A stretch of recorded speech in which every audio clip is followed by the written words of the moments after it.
I'm 85 years old, and at this age, you think you've seen everything. You think you understand people. You think you know who you can trust. I used to believe that too. After my husband passed away, life didn't just slow down. It changed shape completely. The house we built together suddenly felt unfamiliar. Every room held memories, but no voices. Mornings were the hardest. I'd still wake up expecting to hear him in the kitchen, making coffee the way he always did, a little too strong. But instead, there was only silence. That kind of silence makes you vulnerable, and vulnerability attracts the wrong people. That's when Alice came into my life more actively. She was family, not someone distant, someone I had known for years. She attended our holidays, our dinners, even my husband's funeral. She cried with me, held my hand, spoke like someone who truly cared, at a time when most people slowly disappeared back into their own lives. Alice stayed. She called me every few days. "Are you eating properly? Do you need anything? You shouldn't be alone so much." It felt comforting. Not because I needed help, but because I needed presence. Then one evening, about a month after the funeral, she came over unexpectedly. She looked serious, concerned. In her hand was a brown folder. I remember the way she sat down slowly, like she was about to say something heavy. "There's something you need to know," she said. My heart dropped instantly. She opened the folder and spread out a few documents on the table. Papers filled with numbers, official-looking stamps, printed signatures. "Your husband had debts," she said quietly. The words didn't make sense at first. Debt? No, that couldn't be right. My husband handled all our finances. He was careful, organized. He hated owing anyone anything. But grief does something strange to your mind. It doesn't let you think clearly. It makes you doubt even the things you were once sure about. Alice kept talking. "He didn't want to worry you," she said gently. "He was trying to manage it on his own, but he ran out of time." I felt my chest tighten. Suddenly, I wasn't just grieving him. I was worrying about what he left behind. "What happens now?" I asked. Alice leaned closer, lowering her voice like she was protecting me from something. "The bank will come after the house," she said, "but I can help." That word, help, felt like relief. "I know people there," she continued. "I can handle the payments, talk to them, keep everything under control. You don't need to deal with any of it." I looked at the papers again. They seemed real enough, and more importantly, Alice seemed sincere. "What do I need to do?" I asked. She paused for a moment, then said, "Just send me $500 every month. I'll make sure it goes where it needs to go." $500. At my age, living on a fixed income, that wasn't a small amount, but losing the house, losing the last place filled with my husband's memories, that wasn't an option. So I agreed. That decision changed the next 10 years of my life. Every month, like clockwork, I sent the money. Sometimes it meant cutting back on groceries. Sometimes it meant skipping things I needed. I canceled small pleasures, stopped going out, avoided spending on anything unnecessary. Because in my mind, I was doing the right thing. I was protecting my home, honoring my husband, fixing something he couldn't finish.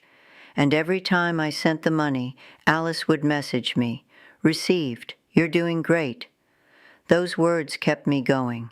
They made me feel like I was making progress, like there was an end to this. But here's the thing about lies. They don't feel like lies when they come from someone you trust. They feel like responsibility, like duty. Years passed. 1 year turned into 3. 3 turned into 5. And before I realized it, a decade had gone by. 10 years of payments, 10 years of sacrifice, 10 years of believing something I never once questioned, not because I was foolish, but because I trusted the wrong person at the right time. And then, one ordinary morning, my phone rang, a number I didn't recognize. I almost ignored it, but something told me to answer, and that single decision was about to destroy everything I thought I knew. The voice on the phone was calm, professional. "Good morning, ma'am. This is Daniel from First State Bank. I'm calling regarding your late husband's account." For a second, I stopped breathing. Had I missed a payment? Did something go wrong? My mind immediately went to the worst place. "Yes, this is me," I said, gripping the edge of the kitchen counter. There was a short pause, like he was looking at something on his screen. "Ma'am, I just need to confirm something," he continued. "We have no record of any outstanding loans or debts under your husband's name." I blinked. "I'm sorry." "What?" I whispered. "No loans, no unpaid balances. Everything was cleared years ago," he said. In fact, his accounts were properly closed shortly after his passing. The world around me went quiet, not silent, empty, like everything just stopped. That can't be right," I said slowly. "I've been making monthly payments for years." Another pause. "Payments? To whom, ma'am?" That question hit harder than anything else. To whom? My hands started shaking. I pulled out a chair and sat down before my legs gave up on me. "I've been sending money every month for 10 years, I said. $500 for his debt." There was confusion in his voice now. "Ma'am, I'm sorry, but there is no debt on our records. There never was. Never was." Those two words echoed in my head like something breaking, over and over again. Never was. I couldn't speak for a few seconds. My eyes moved slowly across the kitchen, the same kitchen where I had spent years cutting corners, saving every dollar, believing I was fixing something. "Are you still there, ma'am?" he asked. "Yes," I said, barely holding my voice together. "Thank you." I hung up and just sat there, not crying, not moving, just sitting. 10 years, $500 every month. That's $6,000 a year. My lips moved silently as I calculated. 10 years, $60,000. $60,000 gone. A strange feeling started building inside me. Not sadness, not yet. Something sharper. Something that felt like truth trying to force its way in. I stood up slowly and walked to my bedroom. There was a drawer I hadn't opened in a while. The important things drawer. Inside it, every receipt, every transaction, every confirmation message, neatly kept, carefully saved, because I believed it mattered. I placed everything on the table, one by one, month after month, year after year. Proof of something I thought was responsibility, but now looked like something else entirely. My hands trembled as I picked up my phone and opened the messages. "Alice," there they were. "Got it. You're doing amazing. Almost done. Just a little more." Every message suddenly felt different, colder, calculated, fake. My chest tightened. "No," I whispered. "No, she wouldn't." But my mind was already connecting everything, too perfectly, too clearly. I picked up one of the receipts again. My eyes scanned the details, the name, the account. It was never the bank, not once. Every single payment went directly to Alice. I felt something inside me drop, like a floor disappearing beneath my feet.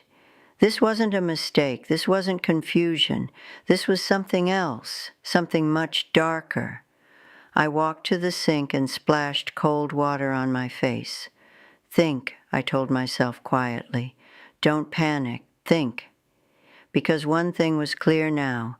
If this was true, Then for 10 years, I hadn't been paying a debt. I had been feeding a lie, and the person behind that lie was someone I trusted like family. My phone buzzed suddenly, a message from Alice. Hi, just checking. Did this month's payment go through?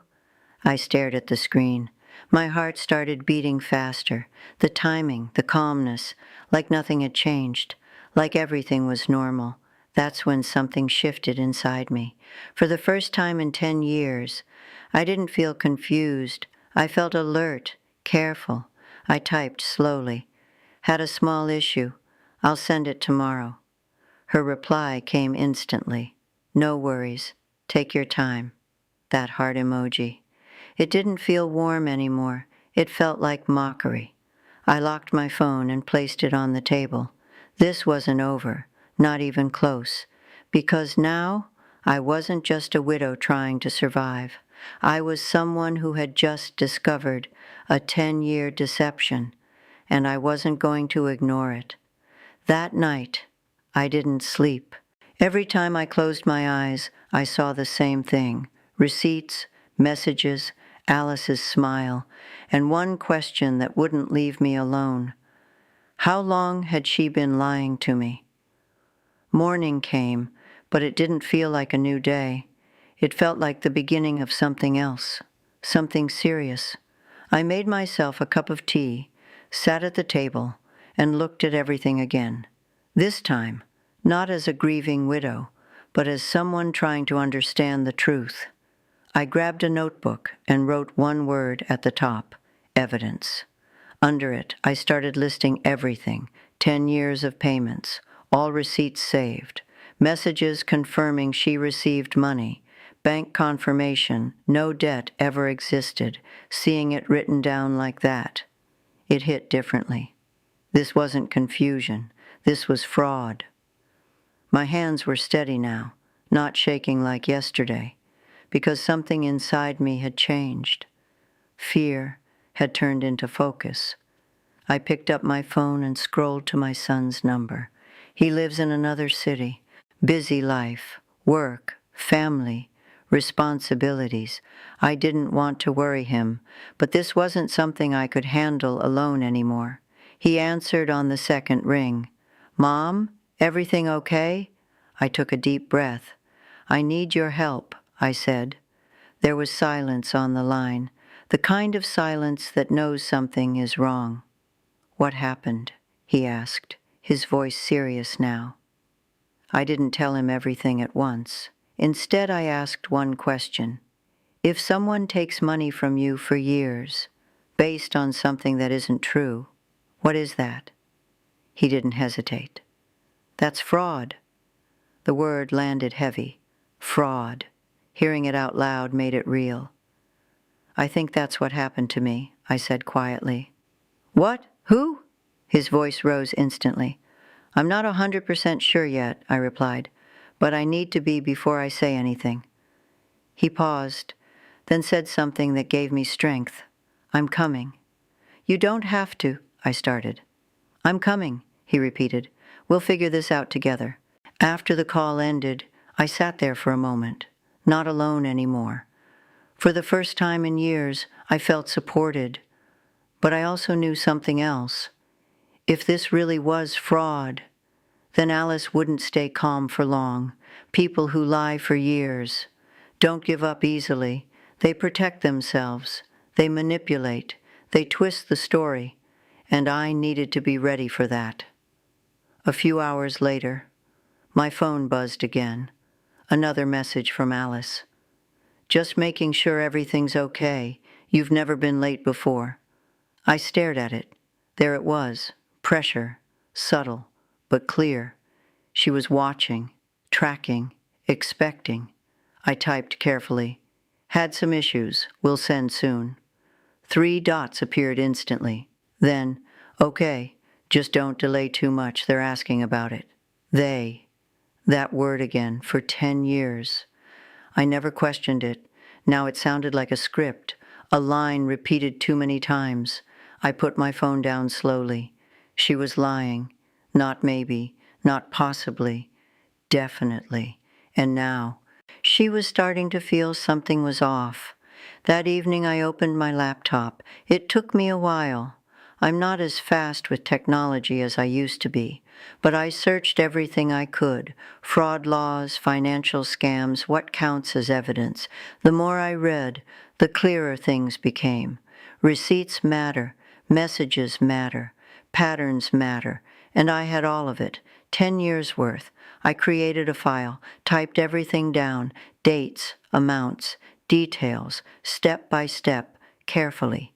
Because if I was going to face this, I wasn't going in unprepared. Late that night, I sat in my chair, the house quiet again, but this time the silence felt different. Not empty, focused, sharp. I looked at my husband's photo on the shelf. I trusted the wrong person, I said softly, but I'm going to fix it. The next morning, my son called again. I've been looking into this, he said. You need to go to the bank in person, get official documents. Then we talked to a lawyer. Lawyer. A year ago, that word would have scared me. Now, it felt necessary. Okay, I said. Also, he added, don't confront her yet. I won't. Let her think everything is normal. I looked at my phone, at Alice's last message, then back at the table, covered in 10 years of truth. She already thinks that, I said quietly. And that might be my biggest advantage. In the end, truth won. Alice couldn't hide forever. The lies, the fake story, the money, everything came out. I got my money back, but more than that, I got my dignity back. She lost everything she tried to protect, and me, I stopped living in fear and started living with clarity. Because at 85, I learned one thing the hard way. Trust is precious, but truth is powerful.